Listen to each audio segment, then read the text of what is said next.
I recently hit a 170-pound weighted pull-up, which is not only really easy, but also a lifetime PR. So in today's video, I'll be explaining the exact techniques I've been using to get these gains, and have no doubt that if you do this too, the results will be amazing. So, the first thing that has been extremely beneficial is introducing weighted ring pull-ups. As you know, I'm a big believer of higher exercise selection, but with vertical pulls, there's only so much you can rotate through.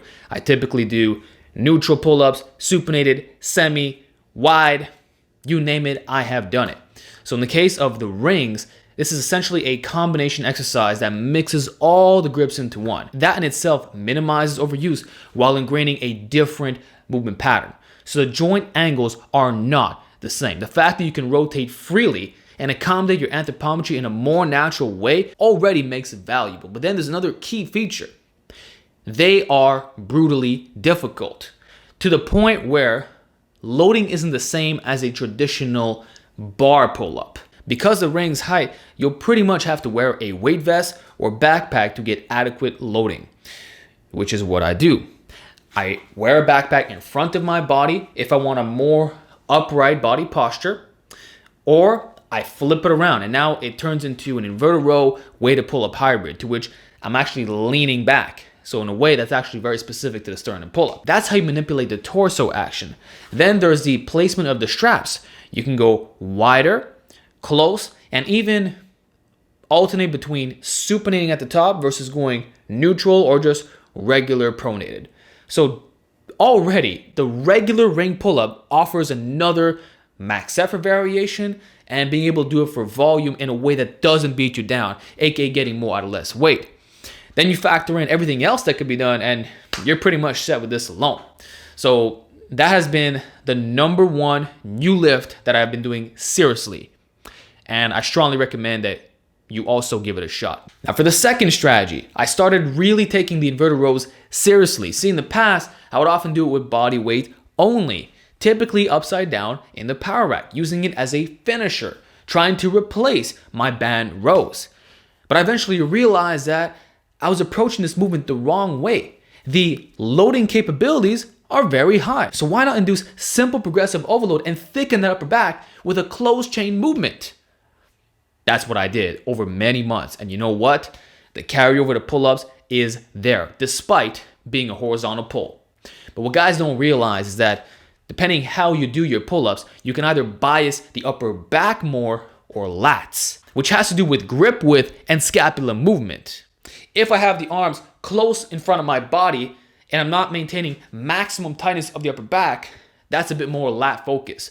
Whereas if I'm leaning back more and getting that arch style, that's actually a bit more upper back. Now the thing is, regardless how you do it, we're talking about emphasis, not elimination. Therefore, a weaker upper back could limit your weighted pull-up performance. For the bottom portion, getting out of the hole, and for the lockout, that can affect the degrees of tightness, which again might not be a problem as you start going heavier because you're naturally going to start the round. But if you want to maintain cleaner form, especially for volume work, the inverted rows do help with that. Finally, given the strength curve of inverted rows, I've found that getting stronger at them absolutely helps the lockout strength on weighted pull-ups, especially when you introduce pause reps, which is also my third strategy, controlling the repetitions in general. That doesn't mean slow concentrics or slow eccentrics. It means maintaining body rigidity, not using momentum every opportunity you get. There is a rhythm to your exercises, almost as if you're doing the Royal Marines fitness test. Think of it like a beep. Dead hang, beep, beep, beep. That's it. Instead of repping it out maximum speed. Of course, I still do that, but it's not the only method. So for pull-ups, I do a tremendous amount of isometrics. And if you're familiar with the literature, you'll know that isometric strength radiates 15 degrees in all directions. Therefore, holding yourself here will help in getting better at sternum pull-ups and even that last portion before you get your chin over the bar, which makes sense given the fact that many novice lifters are doing this to get their first pull-up. So then why do they abandon this method? It still works when you're advanced. Look at me. I typically do 3 to 5 second holds tops. I found that going beyond that point doesn't really get the same return on your investment. So 5 sets of 5 with 3 to 5 second holds, try it out on weighted pull-ups. And if you're not strong enough, do it with body weight.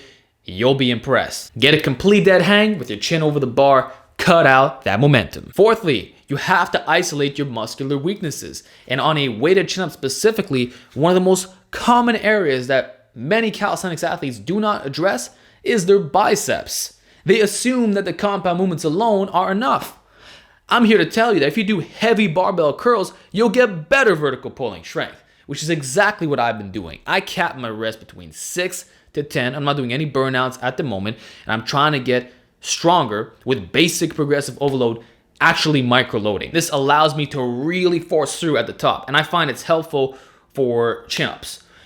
And actually, I don't cheat on the curls, like I don't swing, but I do allow the shoulders to come up. So yeah, not being lazy on direct bicep work has been really helpful, and I do the same thing on the ring curls, which further enhances that lockout strength, especially since it's a body weight movement and I can fully adjust it to make it very difficult. So I'm always straining to the max. And in general, when you use rings, you're overloading the bicep tendon at all times. Anyway, let's discuss the 5th and final tip, the reintroduction of reverse pyramid training. I do this about every 1 to 2 weeks. I like to get rep PRs and then slowly up those reps for the next 2 sets. So the way it works is very simple. I might get 6 to 8 repetitions on my first set on a heavy weighted pull-up. For the second set, I'll back it down by 10 to 15% and increase the reps by around 2. And then the third set, I'll repeat the exact same strategy. So usually you end up with 8, 10, 12, or 6, 8, 10. That's your typical range. And obviously it's not gonna be 100% precise every single time, but the goal is to get different rep PRs in those zones.